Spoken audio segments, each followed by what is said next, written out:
सुंदरवन के घने जंगल में टुनटुनी चिड़िया अपने बच्चों के साथ रहती थी। टुनटुनी चिड़िया सबकी मदद करती थी, जिससे जंगल के सभी पक्षी टुनटुनी चिड़िया को बहुत मान सम्मान देते थे। टुनटुनी चिड़िया के 2 बच्चे थे, वो बहुत ही छोटे थे, इसलिए टुनटुनी चिड़िया उन्हें घर में छोड़कर अकेली भोजन की तलाश में जाती थी। एक दिन टुनटुनी चिड़िया भोजन की तलाश में जा रही थी, तभी रास्ते में उसे बादल मिल गया।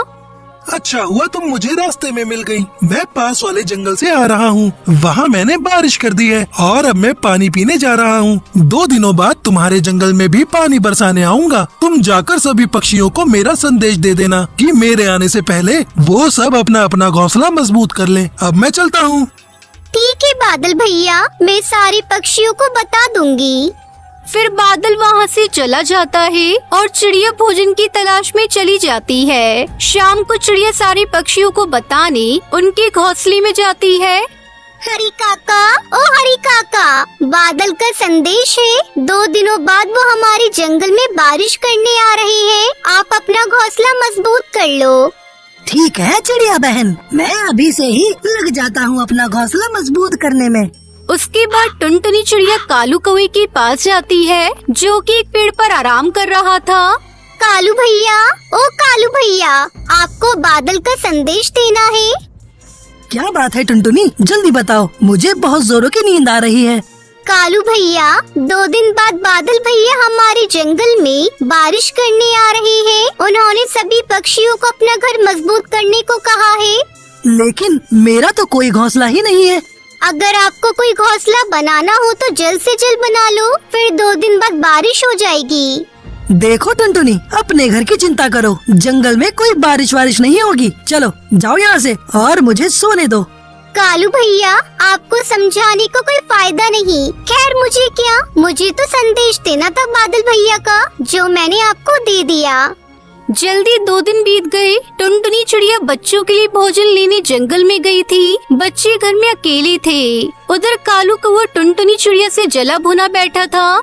ये टुनटुनी तो अपने आप को बहुत ही समझदार समझती है। 2 दिन बीत गए पर बारिश का कहीं नामो निशान नहीं। टुनटुनी अपने मजबूत घोंसले पर बहुत इतराती फिरती है। आज मैं इसका घोंसला ही तोड़ दूंगा, ना रहेगा घोंसला और ना ही ये टुनटुनी इतराएगी। अब कालू कौवा टुनटुनी चिड़िया के घोंसले में जाता है। बच्चे वही डाल पर खेल रहे थे। फिर कालू कौवा टुनटुनी चिड़िया के घोंसले को तोड़ने लगता है। तभी उसके बच्चे घर टूटने की आवाज सुनकर डर जाते हैं। आप हमारा घोंसला क्यों तोड़ रहे हैं? हम कहाँ रहेंगे? मम्मा भी घर में नहीं है। आप जाओ यहाँ से। चुप कर पिद्दी चिड़िया, जब तेरी माँ आए तो बता देना तेरे इस घोंसले को कालू ने तोड़ा है। टुनटुनी चिड़िया का घोंसला तोड़ने के बाद कालू कौवा वहाँ से चला जाता है। टुनटुनी चिड़िया भोजन लेकर घर आती है तो देखती है कि उसका घोंसला तो टूटा हुआ था और बच्चे रो रहे थे। ये कैसे हो गया? ना बारिश हुई ना आंधी चली, मेरा घोंसला कैसे टूट गया? माँ, वो कालू अंकल ने अपना घोंसला तोड़ दिया।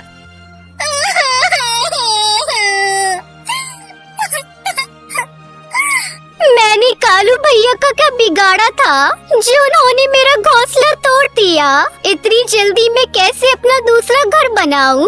तभी टुनटुनी चिड़िया देखती है कि आकाश में काले काले बादल छा गए और बारिश होने लगी। टुनटुनी चिड़िया अपने बच्चों को लेकर पपीते के पेड़ के पास चली जाती है। वो पेड़ से कहती है, पेड़ जी, मुझे अपनी डाल पर थोड़ी सी जगह दे दो। मेरा घोंसला कालू कौवे ने तोड़ दिया। जंगल में तेज बारिश हो रही है। बारिश रुकने के बाद मैं अपने बच्चों को लेकर यहाँ से चली जाऊंगी। हाँ चिड़िया, तुम मेरी इस पेड़ की डाल पर जब तक चाहो आराम से रह लो। इस डाल पर बारिश भी तुम्हारे पास नहीं आएगी। फिर टुनटुनी चिड़िया अपने बच्चों के साथ पपीते की पेड़ की डाल पर रहने लगी। उधर तेज बारिश में कालू कौवा बारिश को झेल नहीं पाया और उसकी मौत हो गई। वहीं टुनटुनी चिड़िया को पेड़ के पास कुछ बांस की लकड़ी पड़ी हुई दिखाई देती है। पेड़ जी, ये जो बांस रखे हैं, इन्हें क्या मैं ले सकती हूँ? मैं इनसे अपना घोंसला बना लूंगी। हाँ टुनटुनी, ये तो सालों से ही यही पड़ी हुई है। तुम इससे अपना मजबूत घर बना लो। अब टुनटुनी चिड़िया दिन रात बांस का घर बनाने में लग जाती है और बांस का एक सुंदर सा घर बना लेती है। उसके बाद टुनटुनी चिड़िया खुशी खुशी अपने बांस के बने घर में रहने लगती है। इस कहानी से हमें सीख मिलती है कि कभी किसी का बुरा नहीं करना चाहिए, बुरा करने वाले का हमेशा बुरा होता है। और जब आँख खोलते हैं तो वो एक सुंदर से जल महल के अंदर होते हैं। वो जल महल सोने का बना हुआ होता है। ये चमत्कार देखकर वो सभी बहुत ही खुश होते हैं। हिमालय के जंगल में कालू कौआ अपनी पत्नी टुनटुनी चिड़िया, बेटी सुनहरी चिड़िया पिंकी चिड़िया के साथ रहता था। वो बहुत ही गरीब परिवार था। उनके पास कमाई का कोई जरिया नहीं था। जैसे तैसे वो अपना पेट पालते थे।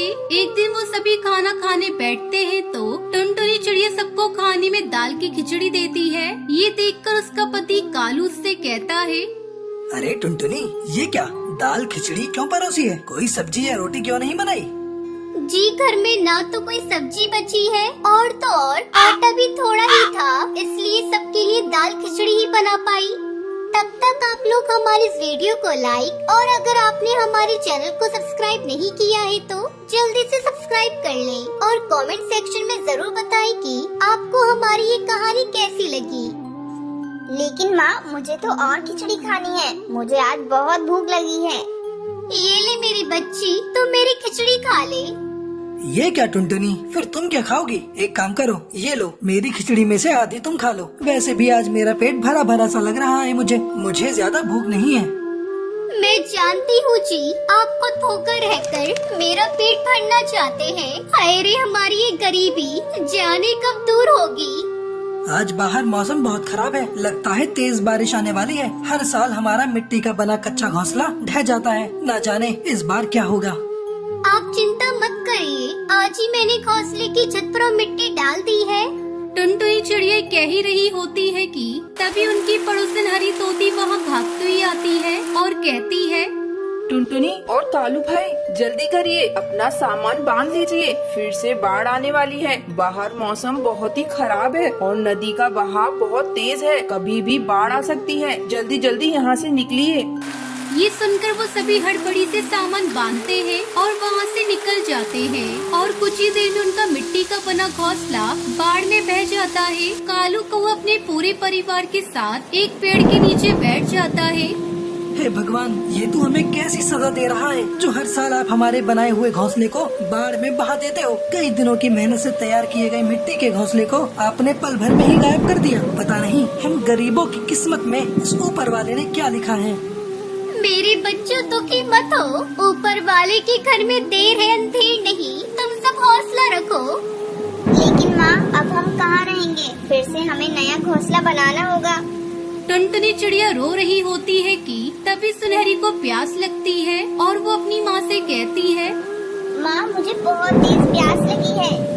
टुनटुनी चिड़िया नदी से एक पत्ते में पानी भरकर उसे पानी पिलाने लगती है। तभी उसकी आंखों से बहते हुए आंसू नदी में गिर जाते हैं और वहाँ जल परी प्रकट होती है।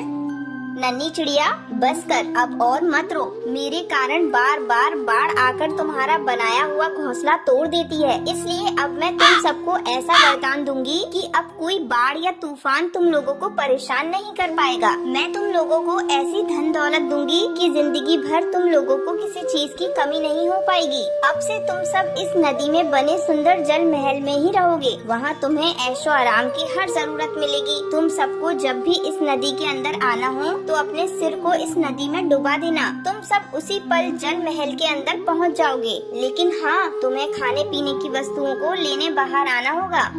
ये कहकर लाल परी गायब हो जाती है।